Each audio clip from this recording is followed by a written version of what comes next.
بسم اللہ الرحمن الرحیم۔ سورہ لقمان کا آخری رکوع یعنی رکوع نمبر 4 اور 13واں رکوع 21ویں پارے کا، اس کا مختصر لفظی ترجمہ ہو چکا تھا۔ آج کے ایپیسوڈ میں انشاءاللہ میں اس کی تفسیر کا آغاز کروں گا۔ اعوذ باللہ من الشیطان الرجیم، بسم اللہ الرحمن الرحیم۔ الم تر ان الفلک تجری فی البحر بنعمت اللہ لیریکم من آیاتی۔ اے مخاطب، کیا تو دیکھتا نہیں ہے کہ سمندر میں کشتی چلتی ہے اللہ کی نعمت کے ساتھ، تاکہ اللہ تمہیں اپنی نشانیاں دکھائے۔ اس رکوع میں اللہ تعالیٰ کی نعمتوں کا ذکر چل رہا تھا، توحید کی بات ہوئی تھی، تو انہی باتوں کو اللہ تعالیٰ نے، یعنی وہی باتیں جو پہلے ہو رہی تھیں کہ اللہ نے تمہارے لیے زمین کو مسخر کیا، آسمان کو مسخر کیا، رات کو دن میں، دن کو رات میں داخل کر دیتا ہے، اور یہ درخت قلم بن جائیں اور سمندر میں 7 سمندر مزید ملا دیے جائیں، اللہ کی تعریفیں لکھنے پہ بیٹھ جائیں تو وہ تعریفیں ختم نہیں ہوں گی، قلم گھس کے ختم ہو جائیں گے اور سیاہی خشک ہو جائے گی سمندروں کی۔ تو اللہ تعالیٰ اور مزید نعمتیں اس میں بیان کر رہے ہیں۔ کیا تم نے دیکھا نہیں کہ کشتی سمندر میں چلتی ہے اللہ کی نعمت کے ساتھ؟ سمندر کا کام ہے ڈبونا، لیکن اللہ نے سمندر کو تجارت کے لیے بہترین ذریعہ بنا دیا۔ اللہ کی نعمت کے ساتھ چلتی ہے کشتی۔ وہ نعمت کیا ہے؟ رزق ہے، جس کو تم حاصل کرتے ہو سمندری تجارت کے ذریعے۔ تو اللہ فرماتے ہیں یہ کس کا فضل ہے تمہارے اوپر کہ تمہارے لیے اس نے سمندر کو مسخر کر دیا، کام میں لگا دیا، اب تم سمندر کی پشت پہ سوار ہو کر تجارتیں کرتے ہو۔ لیریکم من آیاتہ، تاکہ اللہ تمہیں اپنی نشانیاں دکھائے۔ اللہ دکھائے دیکھو سمندر کو کیسے میں نے تمہارے کام میں لگایا ہے، اور اس میں کتنی مخلوق ہے سمندر۔ جب ہم کشتی میں جاتے ہیں تو اللہ کی نشانیاں ہمیں اور زیادہ دیکھنے کو ملتی ہیں، اور خود یہ ایک بڑی نشانی ہے کہ ہم اس میں رزق تلاش کر رہے ہیں۔ تو اللہ اپنے بندوں پر کتنا مہربان ہے۔ میں بار بار یہ بات بتاتا رہتا ہوں نا کہ اگر سمندر کی تجارت نہ ہوتی، انسان کے لیے رزق، کتنے لوگ بے روزگار ہو جاتے، اور دوسری بات یہ کہ چیزوں کا حصول کتنا مشکل ہو جاتا، کیونکہ خشکی کے ذریعے ٹریولنگ کرنے میں انسان کا خرچہ زیادہ آتا ہے، سمندر کے ذریعے ٹریولنگ کرنا بہت سستا پڑتا ہے، تو لہذا اس میں تجارت بھی سستے میں ہوتی، یعنی چیزوں کے ریٹ بھی مناسب رہتے ہیں۔ فرمایا ان فی ذلک لآیات لکل صبار شکور، اس میں نشانیاں ان لوگوں کے لیے جو صبر کرتے ہیں بہت زیادہ اور شکر کرتے ہیں۔ صبر شکر اس لیے کہا کہ جب آپ صبر کر کے اپنی خواہشات پہ کنٹرول کرتے ہیں نا، تو پھر آپ کو حق کے بارے میں سوچنے کا موقع ملتا ہے۔ اگر آپ کی طبیعت میں صبر نہیں ہے تو آپ ان چیزوں میں غور ہی نہیں کرتے، آپ کھانے پینے میں عیاشی میں لگے رہو گے۔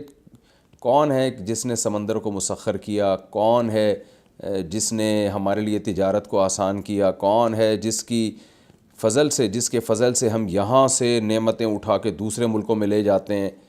چاول یہاں سے وہاں جا رہا ہے، گندم وہاں سے یہاں آ رہا ہے۔ آپ دیکھو سمندر میں ایک عجیب ہی تجارت ہو رہی ہے، پورٹ پہ جا کے دیکھو ایک عجیب ہی اللہ کی قدرت کا منظر نظر آتا ہے۔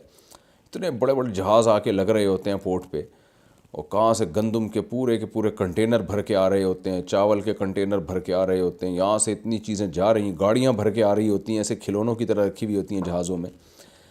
تو جس کی طبیعت میں صبر ہے اور وہ گناہوں سے بچتا ہے اور اللہ کے بارے میں غور کرتا ہے، اس کے لیے تو نشانیاں ہیں۔ اور جو خواہشات کے غلام ہیں ان کی طبیعت میں شکر ہی نہیں ہے، تو خواہشات کے غلاموں کو یہ باتیں سمجھ میں نہیں آتی، وہ تجارت تو کرتے رہیں گے، اس سے اللہ کے وجود اور اللہ کے خالق اور محسن ہونے کا ان کو استحضار ہی نہیں ہوگا، اس کی طرف ان کی توجہ ہی نہیں جائے گی۔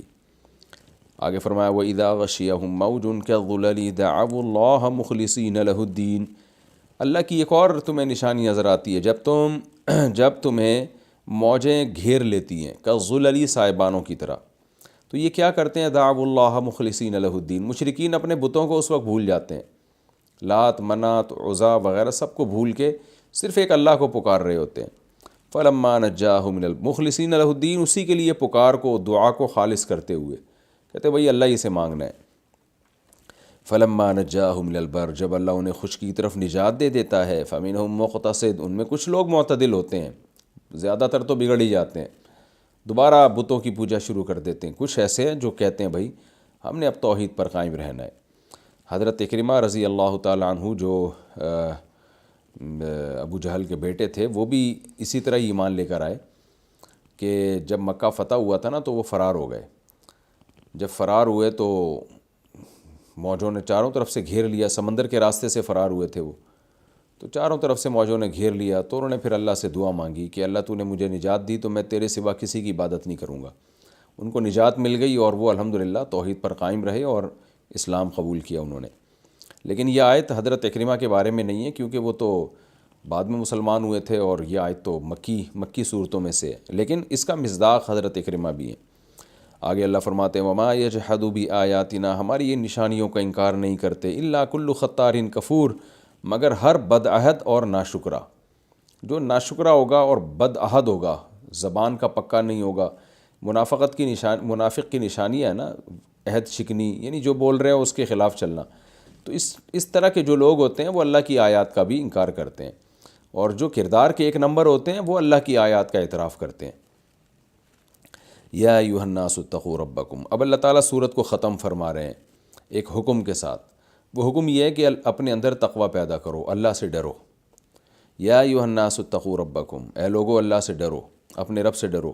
وخشوا یوما لا یجزی، اور اس دن سے ڈرو جس دن لا یجزی والد عن ولدہ، جس دن باپ اپنی اولاد کی طرف سے جزا نہیں دے گا۔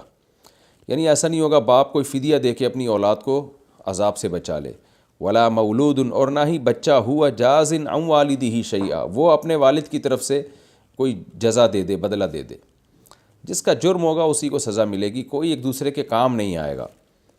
ان وعد اللہ حق، بے شک اللہ کا وعدہ سچا ہے، یعنی قیامت آ کے رہے گی، حساب و کتاب ہوگا۔ فلا تغرنکم الحیات الدنیا، اب دو چیزیں تمہیں اللہ سے غافل کر سکتی ہیں، ایک دنیا کی چمک دھمک اور ایک شیطان۔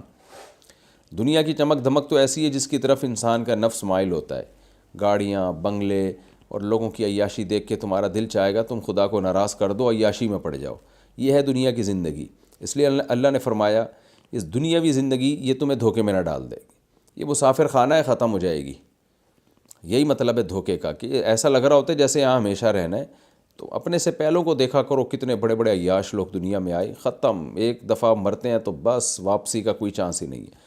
تو لا تغرنکم الحیات الدنیا، یہ دنیاوی زندگی تمہیں دھوکے میں نہ ڈالے۔ تو اللہ تعالیٰ تو اس دنیا کی زندگی کو 2 ٹکے کا نہیں قرار دیتے۔ تو چونکہ یہ انسان کو اللہ سے غافل کر سکتی ہے، نماز سے روکے گی، زکوٰۃ سے، صدقہ خیرات سے، اور زنا سے اور شراب سے اور اخلاقی برائیوں سے، یہ دنیا تمہیں جو ہے شریعت جب روکے گی تو یہ دنیا اس کی طرف مائل کرے گی۔ اس لیے اللہ نے فرمایا کہ فلا تغرنکم الحیات الدنیا، دنیاوی زندگی تمہیں غافل نہ کر دے، دھوکہ نہ دے دے۔ یہ ذہن میں رکھنا کہ اللہ کا وعدہ سچا ہے۔ ولا یغرنکم باللہ الغرور، اور دھوکہ دینے والا بھی تمہیں اللہ سے دھوکہ نہ دے دے اللہ کے بارے میں۔ وہ کون ہے؟ شیطان۔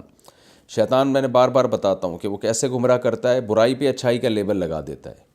جو کام آج کی مغربی طاقتیں کر رہی ہیں نا، جو کفریہ طاقتیں کر رہی ہیں، کہ رائٹس کے نام پہ ایک برے کام کو اچھائی کا لیبل لگا دینا، عورت کو فحاشی کی طرف مائل کرنا، اس پہ لیبل لگانا عورت کی آزادی۔ شیطان سیم یہی کام کر رہا ہوتا ہے کہ آپ جب گناہ کرنے لگتے ہیں تو شیطان بعد میں یعنی آپ کو امید دلاتا ہے بھئی توبہ کر لینا، لہذا کر لو ابھی گناہ، تو توبہ سے گناہ معاف ہو جاتے ہیں۔ تو ہر طرح سے جو ہے نا، یعنی دلائل کے انبار لگا کے، جھوٹے دلائل کے انبار لگا کے شیطان انسان کو گناہ کی طرف لے کے جاتا ہے۔ اس لیے اللہ نے فرمایا اس سے تم ہوشیار رہنا، یہ تمہیں یہ دھوکہ دے گا۔ آگے اللہ نے فرمایا ان اللہ عندہ علم الساعۃ وینزل الغیث ویعلم ما فی الارحام۔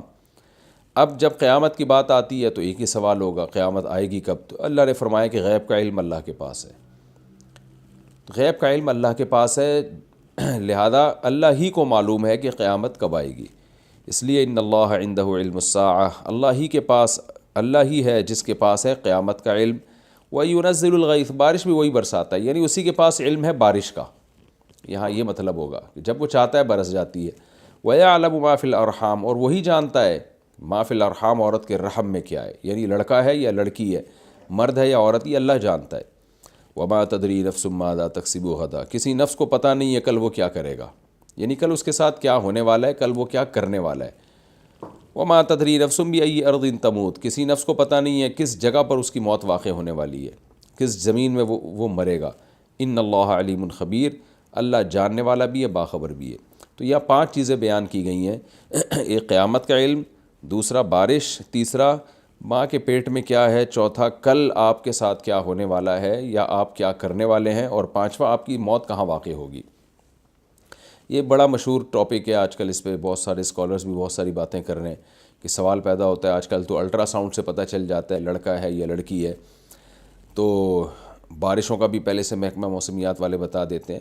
اس کے مختلف جوابات دیے گئے ہیں، لیکن حقیقت یہ ہے کہ اگر آپ قرآن کے مزاج کو سمجھتے ہیں نا، تو میں بار بار ایک بات بتاتا ہوں، قرآن جزیات کے ضمن میں اصول اور کلیات بیان کرتا ہے، اس بات کو سمجھنے کی ضرورت ہے۔ اصول اور کلیات کیا؟ اصل میں قرآن ایک قاعدہ بیان کر رہا ہے کہ غیب کا علم اللہ کے سوا کسی کے پاس نہیں ہے، تو اس کے لیے کچھ جزیات یعنی مثالیں دی ہیں، تو یہ مثالیں مقصود نہیں ہیں، مقصد یہ بتانا ہے کہ غیب کا علم اللہ کے سوا کسی کے پاس نہیں ہے۔ جب یہ بات آپ سمجھیں گے تو نہ اشکال ہوگا نہ جواب کی ضرورت رہے گی۔ تو چونکہ یہ 5 چیزیں اس زمانے میں غیب میں داخل تھیں، غیب کسے کہتے ہیں؟ جس تک پہنچنے پہ آپ کے پاس کوئی اسباب نہ ہو۔ مثال کے طور پر اس دیوار کے پیچھے کیا ہے میں نہیں بتا سکتا، وجہ اس کی ہے کہ میری آنکھ جو ہے وہ دیوار کے پیچھے نہیں دیکھ سکتی، انسانی آنکھ میں یہ طاقت ہی نہیں ہے۔ لیکن اگر میں کیا کروں، یہاں سے کیمرہ لے جاؤں اور پیچھے دیکھ لوں اور کیمرہ لگا کے میں یہاں کوئی اس پہ اسکرین پہ آ جائے تو میں بتا دوں گا، تو یہ غیب نہیں کہلائے گا، اس لیے کہ آپ نے اسباب اختیار کر کے بتا دیا ہے نا، کیمرہ لگا کے تو سب بتا سکتے ہیں۔ تو یہ خوب سمجھ لیں کہ 5 چیزیں یہ غیب سے ان کا تعلق تھا، کیونکہ ان پر اطلاع کے اسباب دریافت ہی نہیں ہوئے تھے۔ محکمہ موسمیات تو عاد کی ایجاد ہے نا، پہلے تو نہیں تھا محکمہ موسمیات، اور الٹرا ساؤنڈ کے ذریعے بچے کا انداز پتہ لگانا کہ لڑکا ہے یا لڑکی ہے، تو الٹرا ساؤنڈ مشینیں اب ایجاد ہوئی ہیں۔ تو قرآن نے 5 وہ مثالیں دی ہیں جو اس زمانے میں سمجھی جاتی تھیں کہ یہ غیب سے ان کا تعلق ہے، تو اللہ نے فرمایا کہ بتاؤ ان 5 باتوں کا علم اللہ کے سوا کسی کو ہے؟ ظاہر ہے نہیں ہے، عرب بھی کہتے تھے نہیں ہے، تو اس کا مطلب غیب اللہ ہی جانتا ہے۔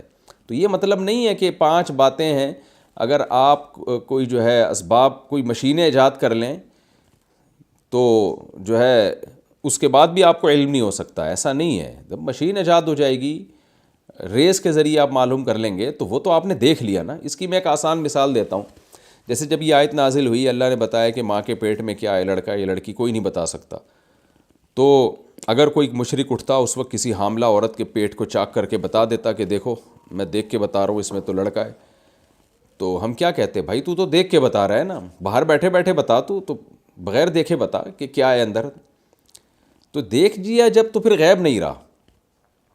تو دیکھنا آنکھوں سے بھی ہوتا ہے، الٹرا ساؤنڈ کے ذریعے بھی ہوتا ہے، تو اس لیے اسباب کے ذریعے اگر ان میں سے کسی چیز پر آپ مطلع ہو گئے ہیں تو وہ اس آیت میں داخل نہیں ہے، وہ تو آپ نے دیکھ لیا۔ محکمہ موسمیات ایک جو ہے ایک علم کی بیس پر انہوں نے، سائنس نے اتنی ترقی کی ہے کہ آپ کو ہواؤں کا رخ دے کے بتا دیا جاتا ہے کہ بارش کل ہوگی یا نہیں ہوگی۔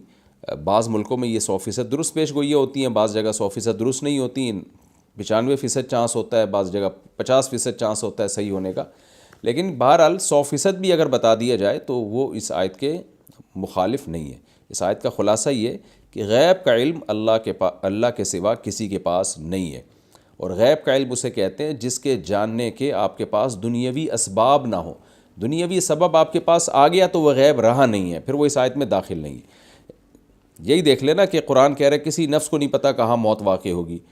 اب ظاہر ہے جو پھانسی پہ لٹکنے والا ہے، اس کے پھانسی کے آرڈر آ گئے، اس کو تو پتہ ہوتا ہے کل میں یہاں لٹک جاؤں گا، ساری اپیلیں بھی مسترد ہو گئیں، تو اب یہی کہیں گے اسے غیب سے تھوڑی پتہ چلا ہے، یہ تو کورٹ نے اس کے جو ہے نا پھانسی نامے پہ سائن کیے ہیں، اس کو پھانسی دینے کا آرڈر سنایا ہے اور جلاد کو حکم دیا ہے اور ساری اپیلیں مسترد ہو گئی ہیں، تو یہ اسباب کے تحت علم ہوا ہے۔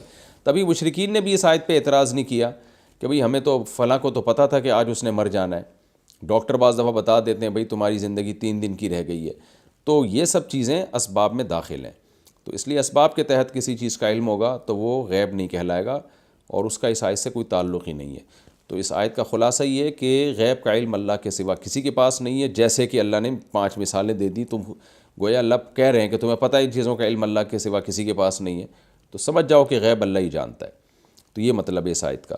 اور قیامت ایک ایسی چیز ہے جس کا قرآن و سنت سے ہمیں پتہ چلتا ہے اسباب کے ذریعے اس کا پتہ لگانا ناممکن ہے، لہذا قیامت کا علم قیامت تک کسی کو نہیں ہوگا جب تک کہ قیامت کا سور پھونک نہ دیا جائے۔ یہ الحمدللہ ہماری صورت کمپلیٹ ہو گئی، اور اب ہم اگلی صورت کی طرف چلتے ہیں۔ صورت میں اللہ نے بہت سارے احکام دیے، لقمان علیہ السلام کی نصیحتوں کا تذکرہ کیا، اور زیادہ تر مکی صورتوں میں جیسے کہ توحید کا بیان ہوتا ہے، تو اس صورت میں بھی عقیدہ توحید کو بہت اچھی طرح سے ایکسپلین کیا گیا ہے، اور آخرت کا عقیدہ بھی بیان کیا گیا کہ تمہیں پیدا کرنا اللہ کے لیے کوئی مشکل نہیں ہے، لاکھوں کروڑوں انسانوں کو پیدا کرنا اور ایک انسان کو پیدا کرنا اللہ کے لیے برابر ہے۔ اب ہم اگلی صورت کی طرف چلتے ہیں، سورہ سجدہ شروع کرتے ہیں حسب معمول۔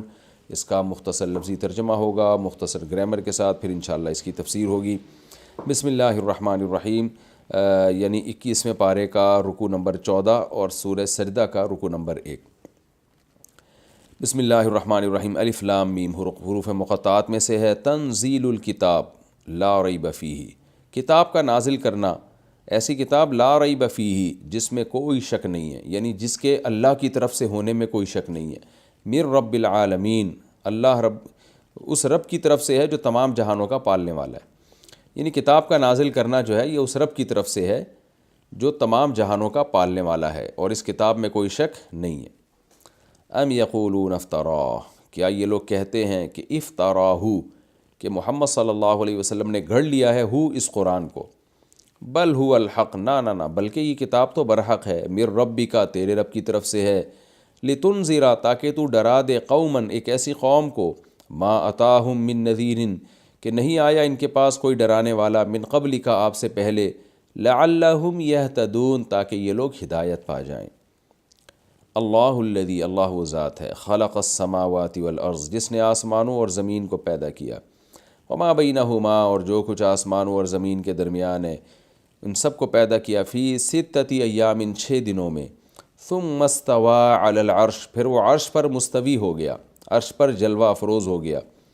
ما لکم من دونہ، نہیں ہے تمہارے لیے اس اللہ کے سوا، من ولی، کوئی دوست، ولا شفیع، اور نہ کوئی مددگار، شفاعت کرنے والا۔ افلا تتذکرون، تو تم نصیحت حاصل کیوں نہیں کرتے۔ یدبر الامر، وہ تدبیر کرتا ہے معاملات کی، من السماء الی الارض، آسمان سے زمین کی طرف، ثم یعرج الیہ، پھر یہ سارے معاملات چڑھتے ہیں اسی کی طرف، فی یوم، ایک ایسے دن میں، کان مقدارہ، جس دن کی مقدار ہوگی، الف سنۃ، 1000 سال، مما، وہی بات اصل میں من ما تھا، من ما، اس چیز میں سے ہوگی، تعدون، جس کو تم شمار کرتے ہو، یعنی تمہارے شمار کے حساب سے وہ 1000 سال کا دن ہوگا۔ عد یعد، عدن کا معنی شمار کرنا اصل میں تھا، تعددون، عدد یعدد تھا اصل میں، عدد اردو میں بھی عدد کو کہتے ہیں، گنتی کو، یعنی اللہ تعالیٰ آسمان سے زمین کی طرف معاملات کی تدبیر کرتا ہے۔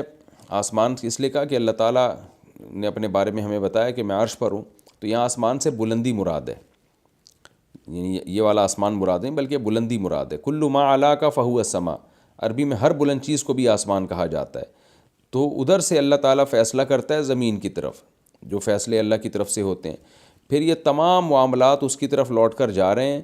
اس دن جس کی مقدار اللہ کہتے ہیں تمہارے شمار کے مطابق 1000 سال بنتی ہے، یعنی قیامت کا جو دن ہوگا تمہارے شمار کے مطابق، یعنی جو زمین میں جو 24 گھنٹے ہوتے ہیں، اس 24 گھنٹے کے حساب سے 1000 سال بنے گی وہ، کیونکہ وہاں کے دن کے یونٹ الگ ہوں گے نا، وہاں پتہ نہیں اس ٹائپ کا دن ہو یا نہ ہو، کیا ہو وہاں تو اللہ ہی بہتر جانتا ہے، لیکن اللہ نے بتا دیا کہ مما تعدون، تم اس چیز میں سے جس کو تم شمار کرتے ہو، یعنی اس گنتی کے حساب سے جس کو تم شمار کرتے ہو، تمہارے یونٹ کے حساب سے جو لیندھ ہوگی اس دن کی، وہ ایک دن وہاں کا 1000 سال کے برابر ہوگا۔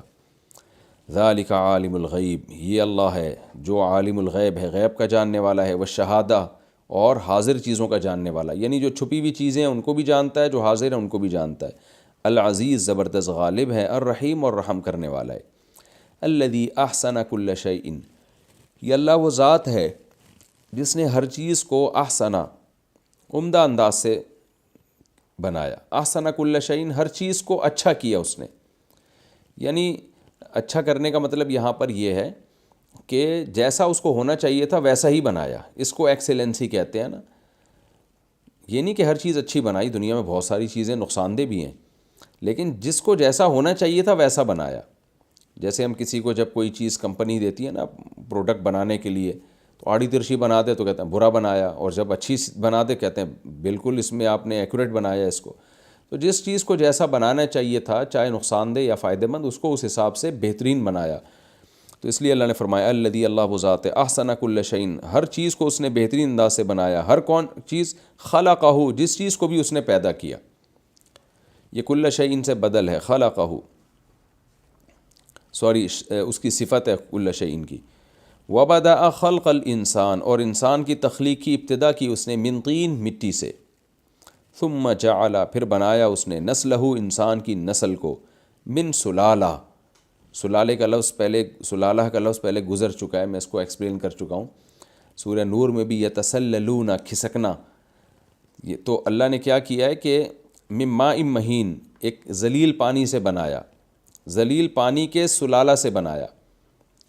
تو من سلالتن، سلالہ سے بنایا یعنی ذلیل پانی سے. جو یہ من ماء مہین جو ہے بدل ہے سلالہ سے. سلالہ کا مطلب خلاصہ. تو ماں باپ جو خوراک کھاتے ہیں نا مٹی کے، بالکل ایک سلیکٹڈ چیز ہوتی ہے، وہ مٹی سے نکل کے آئرن اور میگنیشیم اور زنک اور پتہ نہیں کیا کیا چیزیں ہوتی ہیں جس سے اسپم بنتے ہیں. تو وہ اسپم جو ہے سلالہ ہوتا ہے، یعنی بہت ساری چیزیں کھسک کے اس میں آئی ہوتی ہیں. تو تسلل کا معنی ہوتا ہے کھسکنا. سورہ نور میں یہ لفظ گزر چکا ہے کہ قد یعلم اللہ الذین یتسللون منکم. منافقین صحابہ کی مجلس سے ایسے کھسک کے نکل جاتے تھے. تو ہم جب خوراک کھاتے ہیں تو وہ ساری مٹی سے بن کے آتی ہے. پھر ہم جب کھاتے ہیں تو اس میں سے جو بھی اسپم کے لیے چیزیں درکار ہوتی ہیں، ایسے وہ چپکے سے جو ہے نا ایسے کھسک کے نکل کے چلی جاتی ہیں اس میں. تو یہ اللہ نے گویا کشید کیا ہے، یہاں سے کھینچا ہے ان سب چیزوں کو، اور اسپم میں جمع کر کے انسان کو اس سے ڈیزائن کیا، بنا دیا اس نے. تو یہ اللہ کی بڑی قدرت ہے. آگے فرمایا ثم سواہ، پھر اللہ نے اس کو برابر کر دیا. یعنی وہ ماں کے پیٹ میں جب گیا تو اس کو برابر آنکھ، ناک، کان وغیرہ.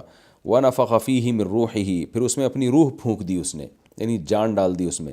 وجعل لکم السمع، پھر اس نے بنائے تمہارے لیے کان، والابصار، اور آنکھیں، والافئدہ، اور دل بنا دیے. فؤاد کی جمع افئدہ. قلیلا ما تشکرون، بہت تھوڑا ہے جو تم شکر کرتے ہو، یعنی تم بہت تھوڑا شکر ادا کرتے ہو. وقالوا، اور یہ لوگ کہتے ہیں، اذا ضللنا فی الارض، جب ہم زمین میں گم جائیں گے. ضل یضل کا معنی گمراہ ہونا بھی، اور جب اس کے بعد فی آتا ہے تو گم ہو جانا. ضل فی الارض یعنی زمین میں کوئی چیز گم گئی، اسی لیے ضالہ کہتے ہیں گم شدہ چیز کو. وقالوا اذا ضللنا فی الارض، یہ کہتے ہیں جب ہم زمین میں گم ہو جائیں گے، یعنی مٹی میں مل کے ختم ہو جائیں گے. انا لفی خلق جدید، تو کیا ہم ہوں گے نئی تخلیق میں؟ دوبارہ کون زندہ کرے گا ہم کو بھائی؟ بل ہم بلقاء ربہم کافرون، اللہ فرماتے ہیں بلکہ اصل میں یہ لوگ اپنے رب کی ملاقات سے ہی انکار کرنے والے ہیں. یعنی ان کو اصل میں یہ اشکال نہیں ہے کہ دوبارہ کون زندہ کرے گا، بلکہ یہ چاہتے ہیں کہ اللہ سے ملاقات کے ہم منکر ہو جائیں. اصل بات یہ، کیونکہ اللہ سے ملاقات کو مانیں گے تو پھر اعمال کی تیاری کرنی پڑے گی. تیاری سے جان چھڑاتے ہیں، تو اس لیے یہ چیپٹر کلوز کر رہے ہیں. اصل مقصد یہ نہیں ہے کہ اللہ کی قدرت کا انکار ہے. وہ تو پاگل سے پاگل کو بھی پتہ ہوتا ہے کہ اللہ بڑی قدرت والا ہے، جس نے اس سب کچھ کر لیا وہ دوبارہ بھی بنا سکتا ہے. اصل بیسک مقصد ہے کہ ہم مانیں گے نا دوبارہ زندہ ہوئے، تو ماننا پڑے گا کہ اللہ سے ملاقات ہوگی، ماننا پڑے گا حساب دینا پڑے گا، تو حساب دینا پڑے گا. جب مان لیا تو پھر تیاری کرو اس کی، تو تیاری سے جان چھڑانا ہے.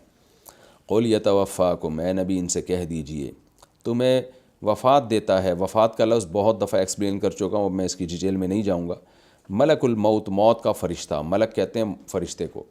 الذی، وہ فرشتہ، وکل بکم، جو مقرر کیا گیا ہے تمہارے اوپر. وکل یوکلو توکیلاً کا معنی سپرد کرنا بھی ہوتا ہے، مقرر کرنا بھی ہوتا ہے. تو وکل بکم جو تم پر مقرر کیا گیا، تمہارے ساتھ مقرر کیا گیا ہے. یعنی ایک فرشتہ مقرر کیا اللہ نے کہ اس شخص کی فلاں وقت پہ جان نکالنی ہے، تو وہ فرشتہ اللہ نے پہلے سے مقرر کر دیا ہے، تو وہ تمہاری جان نکالے گا. ثم الی ربکم ترجعون، پھر اس کے بعد تم اپنے رب کی طرف لوٹائے جاؤ گے. یہ سورہ سجدہ کا پہلا رکوع، اس کا الحمدللہ لفظی ترجمہ ہو گیا. اب آسان تفسیر ہے، اب ہم اس کی تفسیر کی طرف چلتے ہیں. سورہ سجدہ کا پہلا رکوع 21ویں پارے کا 14واں رکوع. الف لام میم، یہ حروف مقطعات میں سے ہے. تنزیل الکتاب لا ریب فیہ من رب العالمین، یہ سورت بھی مکی صورتوں میں سے ہے. اس میں بھی زیادہ تر عقیدہ توحید کا بیان، احکام کا بیان بہت کم ہوگا. اللہ فرماتے ہیں کتاب کا جو نازل کرنا ہے یہ رب العالمین کی طرف سے ہے، رب العالمین کی طرف سے. لا ریب فیہ، اور اس کتاب میں کوئی شک نہیں ہے، یہ اللہ کی طرف سے ہے. تو اللہ نے خبردار کر دیا کہ اس کو غور سے سنو، غور سے سمجھو، اس کو ہلکا نہ لو، اس کے بارے میں سیریس ہو کے اس کو سنو بھی اور اس پر عمل کرنے کی بھی کوشش کرو۔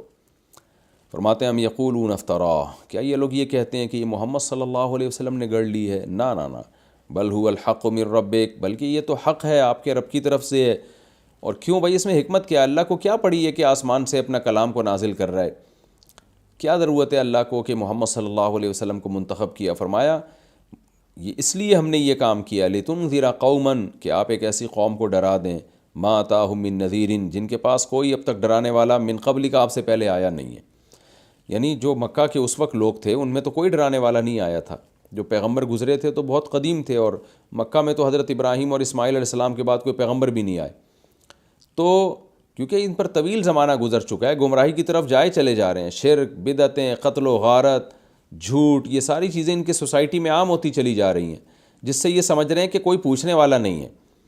تو اب اللہ کی رحمت نے تقاضا کیا کہ کوئی ان کو آ کے ڈرائے کہ جو کچھ تم کر رہے ہو اس کا تمہیں آخرت میں بھگتنا پڑے گا۔ تو یہ بہت بڑی حکمت تھی جس کی وجہ سے ہم نے آپ پر کلام کو نازل کیا، لعلہم یہتدون، شاید یہ لوگ ہدایت پا جائیں، سیدھا راستہ مل جائے ان کو۔ پھر آگے اللہ نے بتایا کہ اللہ وہ ذات ہے، اللہ الذی خلق السماوات والارض، کیونکہ اللہ نے نازل کیا ہے، اس کلام کو ویلیو دو۔ ویلیو جبھی دی جائے گی جب آپ کو یہ پتہ چلے گا کہ کلام کس کا ہے، تو اس لیے اللہ نے اپنی تعریف کی۔ اللہ الذی، اللہ وہ ذات ہے، خلق السماوات والارض، جس نے آسمانوں اور زمین کو پیدا کیا، وما بینہما، اور جو کچھ آسمانوں اور زمین کے درمیان ہے، فی ستۃ ایام، 6 دنوں میں۔ اس کی تفصیل میں کئی بار بیان کر چکا ہوں، لہذا میں اس کو ریپیٹ نہیں کروں گا کہ 6 دنوں کا کیا مطلب ہے۔ ثم استوى علی العرش، پھر وہ عرش پر مستوی ہو گیا، متشابہات میں سے ہے، اس کی بھی میں کئی دفعہ تفصیل بتا چکا ہوں کہ ان آیتوں کو اپنے ظاہر پہ رکھا جائے گا، حقیقت اللہ کے سپرد۔ سورہ آل عمران میں اللہ نے فرمایا انزل علیک الکتاب، اللہ نے آپ پر کتاب کو نازل کیا، منہ آیات محکمات، ان میں بہت سی محکم آیات ہیں۔ محکم کا مطلب جن کے بالکل واضح ہیں، وہ اخر متشابہات، کچھ متشابہات بھی ہیں، ہر کتاب میں ہوتا ہے ایسے کچھ متشابہات ہوتی ہیں، تو متشابہات کو محکمات کو سامنے رکھ کے حل کیا جائے گا۔ متشابہات کی ایسی تفسیر نہیں ہوگی جو محکمات کے خلاف ہو جائے۔ تو کیونکہ اللہ جیسا کوئی بھی نہیں ہے، یہ محکم آیت ہے، لیس کمثلہ شیء، لہذا اب ثم استوى علی العرش کی ایسی تفسیر کی جائے گی کہ اس کی انسانوں کی مشابہت نہ ہو جائے۔ اب انسان جب تخت پہ جلوہ فروز ہوتے ہیں تو کیسے ہوتے ہیں؟ بادشاہ سلامت جاتے ہیں، تخت کے اوپر بیٹھتے ہیں، تخت بھی سچی مچی کا تخت ہی ہوتا ہے، لکڑی کا یا پتھر کا۔ تو اب ظاہر ہے یہ تفسیر نہیں کی جائے گی، تو تاکہ انسانوں سے مشابہت نہ ہو۔ تو کہا جائے گا اللہ کا تخت، اللہ ہی حقیقت جانتا ہے اس کی، اللہ کیسے جلوہ افروز ہوئے اللہ ہی حقیقت جانتا ہے، اور یہ ساری باتیں اللہ ہی کے سپرد کی جائیں گی۔ ہم تو بس اس کے ظاہر کو ترجمہ کریں گے، حقائق یعنی اس کی جو کیفیت ہے وہ کیفیت ہم مفوض الی اللہ کریں گے، اللہ کی طرف چھوڑ دیں گے۔ تو ثم استوى علی العرش، پھر وہ عرش پر مستوی ہوا، یعنی جو عرش ہوتا ہے، ما لکم من دونہ من ولی، تمہارے لیے کوئی بھی اس کے سوا کوئی دوست نہیں ہے، ولا شفیع، اور نہ کوئی شفاعت کرنے والا، یعنی شفاعت بھی اللہ ہی کرے گا اور دوست بھی اللہ ہی ہے۔ یہاں شفاعت سے مراد ہے وہ شفاعت جو قہری ہو، زبردستی کی شفاعت، کیونکہ اللہ کی پرمیشن سے شفاعت ہو سکے گی قیامت کے دن، اس کا قرآن ہی میں ذکر ہے، جس پر میں کئی بار پہلے بیان کر چکا ہوں، یعنی یہ قرآن ہی کی آیتوں کے ریفرنس سے میں اس مسئلے کو ایکسپلین کر چکا ہوں کہ وہ شفاعت جس کی اللہ شفاعت کی اجازت دے گا، جس کو اجازت دے گا اور جتنی اجازت دے گا، یعنی مخصوص لوگوں کے لیے مخصوص حد تک، اور مخصوص افراد ہی کر سکتے ہیں اس شفاعت۔ تو یہ محدود شفاعت کی اجازت ہوگی۔ وہ مخصوص لوگ کون ہوں گے؟ پہلی شرط ہے کہ اہل ایمان اور اہل توحید میں سے ہوں، وہ اسلام پر ہوں، ان کی موت اسلام پر واقع ہوئی ہو۔ نمبر 2، ان کے لیے لمٹ شفاعت ہوگی، وہ کتنی، وہ ہر ایک کے لیے الگ ہوگی، اور کرے گا کون؟ جو اس امت کے بڑے لوگ ہیں، پیغمبر، شہداء، علماء، صلحاء، وہ لوگ شفاعت کریں گے، اس کی نفی نہیں ہے یہاں پہ۔ افلا تتذکرون، تو کیا تم نصیحت حاصل کیوں نہیں کرتے؟ اچھا، جو اللہ کی طرف سے شفاعت، اللہ نے کہا نا کہ اللہ کے علاوہ کوئی شفیع نہیں ہے، تو یہاں بھی جو جن کو اللہ اجازت دے گا تو وہ بھی تو اللہ کی اجازت سے ہوں گے نا، اس لیے لا اللہ ہی سے لگانی ہے، راضی اللہ ہی کو کرنا ہے، کیونکہ وہ بھی آپ کے بارے میں پرمیشن جب لیں گے تو اللہ دے گا پرمیشن، اللہ اپنے محبوب لوگوں کے بارے میں ظاہر ہے پہلے پرمیشن دے گا۔ یدبر الامر من السماء الی الارض، واللہ وہ ذات ہے جو آسمان سے زمین کی طرف چیزوں کی تدبیریں کرتا ہے، آسمان سے زمین کی طرف، کیونکہ اللہ نے اپنے بارے میں بتایا میں عرش پر ہوں، تو وہاں تدبیریں کرتا ہے وہ، پھر بار بار میں بتاؤں کہ کما ہوا لائق بشانی، اس کی حقیقت میں اس کی کیفیات میں جانے کی اجازت نہیں ہے، زیادہ اس میں گھسنے کی ہمیں اجازت نہیں ہے، یہ حقائق ان کی اللہ ہی جانتا ہے۔ تو اس لیے فرمایا ہم بس اتنا کہ وہ تدبیریں کرتا ہے زمین کی طرف، ثم یعرج الیہ، پھر یہ سارے اعمال اسی کی طرف لوٹ کر جائیں گے، یعنی حساب و کتاب کے لیے جو جائیں گے نا لوٹ کر، کہ اس وقت تو تدبیریں ہو رہی ہیں، کس کو موت دینی ہے، کس کو زندگی دینی ہے، کس کے رزق بڑھانا ہے، کس کا رزق کم کرنا ہے، پھر یہ سارا جو حساب و کتاب کے لیے فائلیں جو بن رہی ہیں نا، یہ ساری جائیں گی قیامت کے دن اللہ کے سامنے پیش کی جائیں گی۔ پیش تو ہر وقت ہوتی ہیں، اللہ کو تو سب چیزوں کا علم ہے، لیکن ایک ظاہری طور پر تو وہ اس دن میں یہ کام ہوگا جس کا ایک دن 1000 سال کے برابر ہوگا ہمارے یونٹ کے مطابق، مما تعدون۔ لیکن یہ خوب سمجھ لیں قرآن میں دوسرے مقام پر ہے وہ 50,000 سال کے برابر ہوگا۔ تو علماء نے اس میں تطبیق دی ہے، حدیث سے یہ بات ثابت ہے کہ قیامت کا ایک دن کسی کے لیے 50,000 سال، کسی کے لیے 1000 سال، کسی کے لیے منٹوں کے برابر ہوگا وہ۔ تو جن کے جیسے جیسے اعمال ہوں گے نا، ان کو وہ دن اتنا ہی لمبا اور اسی حساب سے وہ دن ان کو چھوٹا لگ رہا ہوگا۔ اللہ تعالی ہم سب کو اس دن کی سختیوں سے محفوظ رکھے۔ فرمایا ذالک عالم الغیب والشہادہ، یہ ہے وہ اللہ جو غیب اور شہادت یعنی چھپی ہوئی چیزوں کا علم بھی جانتا ہے اور ظاہری چیزوں کا علم بھی جانتا ہے۔ العزیز، زبردست غالب ہے، الرحیم، اور اپنے بندوں پر رحم کرنے والا ہے۔ ایسا صاحب کمال ہے کہ الذی احسن کل شیء خلقہ، وہ ذات ہے جس نے ہر چیز کو بہترین بنایا، جس چیز کو بھی پیدا کیا۔ آپ دیکھ لیں آج تو میڈیکل سائنس نے اور جو سائنس کے دوسرے شعبہ جات ہیں اتنی ترقی کی ہے، کہتے ہیں فطرت کا کوئی آلٹرنیٹ نہیں ہے، کہ فطرت نے جس چیز کو بھی جیسا بنایا نا بہترین انداز سے بنایا ہے۔ جانوروں کو دیکھ لیں، سمندر میں رہنے والے جانور، خشکی پہ چلنے والے جانور، ہر چیز یعنی ہر جانور کو اگر چونچ دی ہے تو اسی کے حساب سے دی ہے، اس کا نظام ہاضمہ اسی کے حساب سے بنایا، اس کی خوراک اسی کے حساب سے رکھی، تو ہر چیز کو بہترین انداز سے پیدا کیا اس نے۔ وَبَدَأَ خَلْقَ الْإِنسَانِ مِنْ طِينٍ، اور انسان کی ابتدا، جو تخلیق کی ابتدا اس نے کی مٹی سے۔ ثُمَّ جَعَلَ نَسْلَهُ، پھر پہلی دفعہ میں تو مٹی سے بنایا آدم کو، پھر ان کی جو نسل بنائی من سلالۃ، ایک خلاصے سے، مٹی سے مختلف چیزیں کشیدی جاتی ہیں، مٹی سے پھل، گوشت، سبزیاں، یہ سب بنتی ہیں۔ مٹی میں جو اجزاء ہوتے ہیں نا، ان اجزاء سے آئرن نکلتا ہے اور پتہ نہیں کیا کیا چیزیں نکل کے پھل کی شکل میں جمع ہوتی ہیں، پھر وہ ماں باپ کھاتے ہیں تو اس کا خلاصہ نکلتا ہے جو اسپرم کی شکل میں جمع ہوتا ہے، پھر اس سے اولاد بنتی ہے، تو یہ ہے سلالہ۔ یعنی بہت عجیب اللہ کی قدرت ہے، ایک ہی مٹی ہے کیا کیا بن رہا ہے، اس سے کتنے قسم کے کھلونے بن رہے ہیں اور زندہ کھلونے۔ تو یہ سلالہ ہے جو اللہ تعالیٰ نے جو ہے، یعنی ڈاکٹرز مجھے بتا رہے تھے کہ انسان کی جو اللہ نے ایسی کیلکولیشن اندر رکھی ہوئی ہے، ہم جو بھی کھاتے ہیں نا، تو ہماری باڈی کو جس جس چیز کی ضرورت ہے، باڈی وہ معدہ ہمارا وہاں سے کھینچ لیتا ہے اس کو، اور باقی سارا فضلہ بن کے نکل آتا ہے۔ تو جس جس چیز کی وہ پوری کیلکولیشن ایک کی ہوئی ہے، اور ہر ایک کی باڈی کی کیلکولیشن دوسرے سے مختلف ہوتی ہے۔ تبھی آپ دیکھیں بعض لوگوں کے بال بہت گھنے خوبصورت ہوتے ہیں، حالانکہ وہ کوئی ایسی چیز نہیں کھا رہے ہوتے بالوں کو گرو کرنے والی، اور بعض لوگ پورے ملٹی وٹامن کھا رہے ہوتے ہیں اسپیشل بالوں کے لیے، پھر بھی بال ان کے جھڑ رہے ہوتے ہیں اور وہ بالوں میں خوبصورتی نہیں ہوتی۔ وجہ کیا ہے؟ دونوں کی باڈی میں ایک جیسے سافٹ ویئر نہیں ہے۔ اس کی باڈی میں، اس کی ڈی این اے میں ایک چیز ہے کہ یہ کچھ بھی کھائے گا تو اس کے بال گھنے ہوں گے، یعنی بالوں کو جو منرلز چاہیے وہ باڈی کشید لے گی، کھینچ لے گی۔ اور دوسرے میں ہو سکتا ہے کہ ہڈیاں اس کی مضبوط ہوں، تو وہ کچھ بھی کھائے گا جو اس کی باڈی سے جو ہے نا خوراک سے کیلشیم کو اس کی باڈی کھینچ لے گی اور ہڈیوں میں لگا دے گی جا کے۔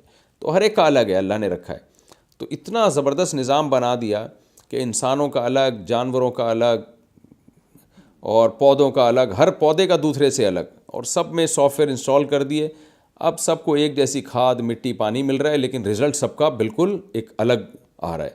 تو انسان کا بھی ایسا ہی ہے کہ کیا کچھ ماں باپ کھا رہے ہیں، لیکن اسپم بن رہے ہیں وہ ایک بالکل ہی ایک الگ پروسیس ہے۔ وہ ساری خوراکوں سے جو اسپم کو جن چیزوں کو چاہیے، اسپم میں جو منرلز ہونے چاہیے، وہ سارے جو ہے وہ خوراک سے آ کے اس میں جمع ہو جاتے ہیں، اور کیسے اللہ تعالیٰ اپنی قدرت سے بچے کو تیار کرتے ہیں ماں کے پیٹ میں۔ فرمایا ثم سواہ، پھر اللہ نے اس کو برابر، اس پانی سے، ایک گھٹیا پانی سے، یعنی گھٹیا کا مطلب جس کو عرف میں برا سمجھا جاتا ہے، گھٹیا سمجھا جاتا ہے، گھن آتی ہے انسان کو اس سے، ماء مہین کا یہ مطلب ہے۔ ثم سواہ، پھر اس سے انسان کی کو تسویہ کیا۔ یہ پہلے بھی میں بتا چکا ہوں کہ مہین جو ہے نا، کیونکہ گھٹیا پانی کو کہتے ہیں، تو امام حنیفہ رحمہ اللہ کی رائے میں اسی آیت کی وجہ سے منی جو ہے ناپاک چیزوں میں شمار ہوتا ہے اس کا، کیونکہ قرآن کے ظاہر گھٹیا میں کامل درجے کی گھٹیا جب ہی ہوگی جب وہ اس کو ناپاک قرار دیا جائے۔ اور وہ جو کہتے ہیں حدیث میں آتا ہے کہ حضرت کنت افرق المنی من ثوب رسول اللہ، حضرت عائشہ فرماتی میں نبی کے کپڑوں سے منی کو کھرچا کرتی تھی۔ تو امام حنیفہ کے نزدیک یہ کھرچنا اس کی علامت ہے کہ یہ ناپاک ہے۔ ہاں چونکہ خشک ہو جاتی ہے تو خشک چیز جو ہے وہ دھونا ضروری نہیں ہے، کھرچنے سے بھی پاک ہو جاتی ہے، جبکہ دیگر ائمہ کے نزدیک یہ منی کے پاک ہونے کی دلیل ہے۔ امام شافعی اور امام احمد کے نزدیک وہ کہتے ہیں منی اگر ناپاک ہوتی تو حضرت عائشہ کھرچتی نہیں بلکہ اس کو باقاعدہ دھوتی۔ تو چونکہ امام حنیفہ کا مذہب یہ ہے کہ وہ قرآن کے ظاہر کو بہرحال ترجیح دیتے ہیں، تو انہوں نے حدیث کا وہ مفہوم بیان کیا کہ قرآن سے وہ میچ کرنے لگے، کیونکہ گھٹیا میں ظاہر یہی ہے کہ گھٹیا میں کامل درجے کی گھٹیا وہی چیزیں ہوتی ہے جو ناپاک بھی ہوتی ہے۔ اس کی میں اس فقہی مسئلے کو میں اس سے پہلے بھی ڈیٹیل کے ساتھ بیان کر چکا ہوں۔ ثم سواہ، پھر ہم نے اس انسان کو برابر کیا، ونفخ فیہ من روحہ، اور اس میں اپنی روح پھونک دی۔ یہ کتنی عجیب بات ہے، بچہ زندہ ہو جاتا ہے، یہ زندہ کیسے ہوتا ہے بھائی؟ تو بے جان لوتھڑا تھا، اچانک اس میں جان کیسے پڑ گئی؟ وجعل لکم السمع والابصار، اور ایسے ہی بے ڈھنگی سے جان نہیں پڑی بلکہ اس کے کان بنا دیے ماں کے پیٹ میں، اور آنکھیں بنا دیں اس کی، والافئدہ، اور دل بنا دیا دھڑکنے والا۔ قلیلا ما تشکرون، اللہ کہتے ہیں بہت تھوڑا شکر کرتے ہو۔ یہ عربی میں محاورہ ہے، جب کوئی بالکل بھی شکر نہ کر رہا ہو نا تو یہ کہا جاتا ہے کہ تم بہت تھوڑا شکر کرتے ہو۔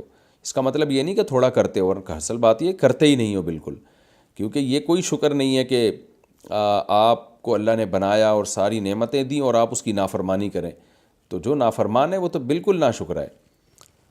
وقالوا اذا ضللنا فی الارض، اللہ کہتے ہیں میں نے کیسے بنا دیا تجھے، اور ان کی باتیں سنو۔ یہ کہتے ہیں جب ہم زمین میں گم ہو جائیں گے، گم کا مطلب ہم تو غائب ہو جاتے ہیں، قبر کھود کے دیکھو 10-20 سال کے بعد کوئی بندہ ہی نظر نہیں آتا اس میں۔ ہم جب زمین میں گم ہو جائیں گے، انا لفی خلق جدید، تو کیا ہم دوبارہ تخلیق میں ہوں گے؟ کون ہمیں دوبارہ پیدا کرے گا؟ تو یعنی اللہ نے اپنی قدرت پہلے بیان کی کہ کیسے مٹی سے میں کشیدتا ہوں اور پھر اسپم بناتا ہوں اور انسان بنا کے اس میں بے جان چیز میں جان ڈال کے بچہ بنا کے باہر نکال دیتا ہوں، اور اس کے آنکھ ایسے ہی نہیں بلکہ آنکھ، کان، دل، دماغ، یہ سب چیزیں بنی ہوئی ہوتی ہیں۔ تو جو یہ کام کر سکتا ہے دوبارہ کیوں نہیں پیدا کر سکتا؟ تو اس لیے اللہ نے کہا کہ یہ الٹی باتیں کرتے ہیں، کہتے ہیں ہم جب زمین میں گم ہو جائیں گے کیا ہم دوبارہ پیدا ہوں گے؟ بل ہم بلقاء ربہم کافرون، اللہ کہتے ہیں اصل بات یہ اپنے رب کی ملاقات سے انکاری ہیں، کیونکہ یہ مان لیں گے نا اگر ہم دوبارہ پیدا اللہ ہمیں کر سکتا ہے، تو پھر ان کو یہ بھی ماننا پڑے گا، اقرار کرنا پڑے گا کہ ہماری اللہ سے ملاقات ہوگی، اور یہ بھی اقرار کرنا پڑے گا کیوں ہوگی، بھائی حساب و کتاب دینا ہے۔ تو ان سب باتوں کے بعد آ کے خواہشات قربان کرنی پڑیں گی، شراب چھوڑنی پڑے گی، زنا چھوڑنا پڑے گا، جھوٹ چھوڑنا پڑے گا، سود چھوڑنا پڑے گا، اور بہت ساری برائیاں جس کو اسلام نے برائیاں کہا ہے وہ چھوڑنی پڑیں گی، نماز کی پابندی کرنی پڑے گی، صدقات و خیرات، زکوٰۃ، صلہ رحمی، ایک طویل سلسلہ ہے شرعی احکام کا۔ تو اس لیے ان سب کا بہترین حل یہ ہے کہ آخرت کا انکار کر دو، جیسے کہ ایتھیس لوگوں نے کیا، انہوں نے تو اور آگے نکل گئے، خدائی کا انکار کر دیا، تو اب سب کچھ حلال ہو گیا ان کے لیے۔ تو اللہ کہتے ہیں اصل بات یہ خواہشات کی غلامی، اللہ کا انکار جس کی بیس پہ یہ، اللہ سے ملاقات کا انکار جس کی بیس پہ یہ اس طرح کی باتیں کر رہے ہیں۔ پھر آگے آپ ان کو اے نبی آپ ان کو بتا دیجئے کہ تم جس طرح مرتے ہو نا تو موت کے وقت تمہاری روح فرشتہ نکالتا ہے، تو جس اللہ نے تم پر فرشتے کو مقرر کیا ہے روح نکالنے کے لیے، وہی اللہ قیامت میں تمہیں دوبارہ زندہ بھی کرے گا، موت کے بعد تم فنا نہیں ہو جاتے۔ قل، اے نبی ان سے کہہ دیجئے، یہ کہتے ہیں نا جب ہم زمین میں گم ہو جائیں گے تو کون زندہ کرے گا، تو آپ بتائیں ان کو، یتوفاکم ملک الموت، موت کا جو فرشتہ ہے وہ تمہیں وفات دیتا ہے، یعنی وہ تمہاری روح نکالتا ہے۔ وفات کا مطلب یہ تمہیں وصول کرتا ہے۔ دیکھیں موت کا تو سبب یہی ہوتا ہے جو دنیا میں اسباب ہیں، کسی نے کو گولی لگ گئی، کوئی بیمار ہو گیا، اس زمانے میں بھی ایسا ہی تھا، لیکن جب روح نکلتی ہے نا تو روح نکالنے کے لیے فرشتہ آتا ہے۔ فرشتہ یہ نہیں کرتا کہ گلا گھونٹ کے آپ کو مار دیتا ہے، موت کا تو ایک سبب ہوتا ہے، وہ سبب تو ایک سائنٹیفک لاجک ہوتی ہے اس کی، موت کی، ہر موت کی، تو قرآن اس کا منکر نہیں ہے۔ تبھی کسی صحابی نے اس آیت پر نبی سے پہ یہ اعتراض نہیں کیا کہ ہم جو مرتے ہیں فرشتہ تھوڑی مارتا ہے، ہمیں تو قتل ہو جاتے ہیں، تلوار سے مرتے ہیں، لیکن جب مرتے ہیں نا تو روح جو نکلتی ہے ہماری، یعنی ہم اپنے آپ سے نکل جاتے ہیں، تو وہ جو نکلنے کا عمل ہے وہ فرشتہ کر رہا ہوتا ہے، اور وہ فرشتہ وصول کرتا ہے اس روح کو۔ یہ بات تمام آسمانی کتابوں سے ثابت ہے۔ فرمایا وکل بکم، جو تم پر متعین ہے، ثم الی ربکم ترجعون، پھر تم اپنے رب کی طرف لوٹائے جاؤ گے، اللہ تعالیٰ ایسے چھوڑ نہیں دے گا تم کو۔ پہلا رکوع الحمدللہ کمپلیٹ ہو گیا اور وقت بھی ہمارا مکمل ہو چکا ہے۔ اگلے ایپیسوڈ میں انشاءاللہ میں 21ویں پارے کا 15واں رکوع اور سورہ سجدہ کا انشاءاللہ دوسرا رکوع میں شروع کروں گا۔ اللہ تعالیٰ سمجھنے کی، عمل کی توفیق عطا فرمائے۔ وما علینا الا البلاغ۔